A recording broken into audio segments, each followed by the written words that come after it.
peu, que si tu es dans un pays, par exemple, maghrébien, ils vont voir que c'est eux et vous autres. Bon, ne pas accepter ça, c'est un problème.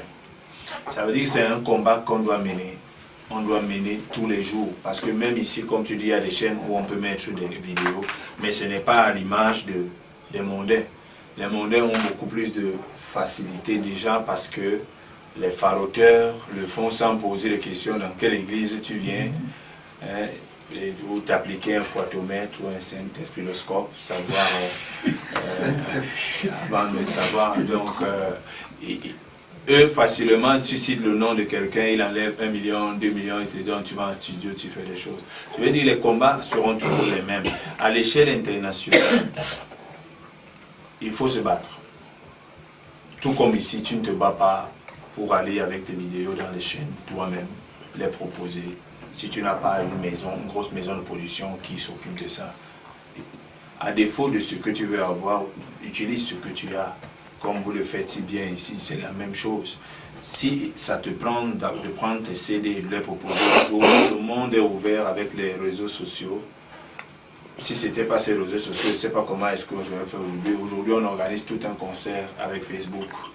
Tu peux organiser tout un concert avec Facebook. Facebook, aujourd'hui, tout le monde, tu peux te faire remarquer. Tu peux te faire remarquer avec YouTube.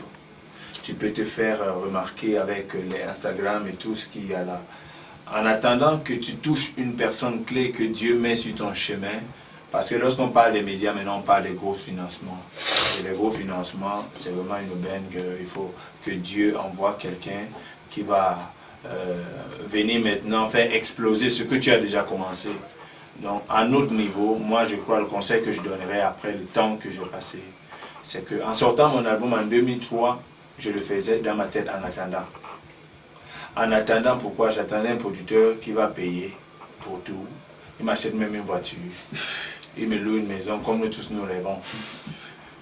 Mais après, j'ai vu que j'attends déjà trop. J'ai dit, je vais le faire moi-même. Et je l'ai fait. C'était trop compliqué. Parce que parfois, c'est mon agent du 24 décembre qu'il fallait aller pour faire la programmation. Mais il y a beaucoup qui sont en attendant là aujourd'hui, des années plus tard, 11 ans plus tard, ils n'ont que les yeux pour me voir. Tu comprends? J'ai eu le temps de commettre des erreurs, de les corriger.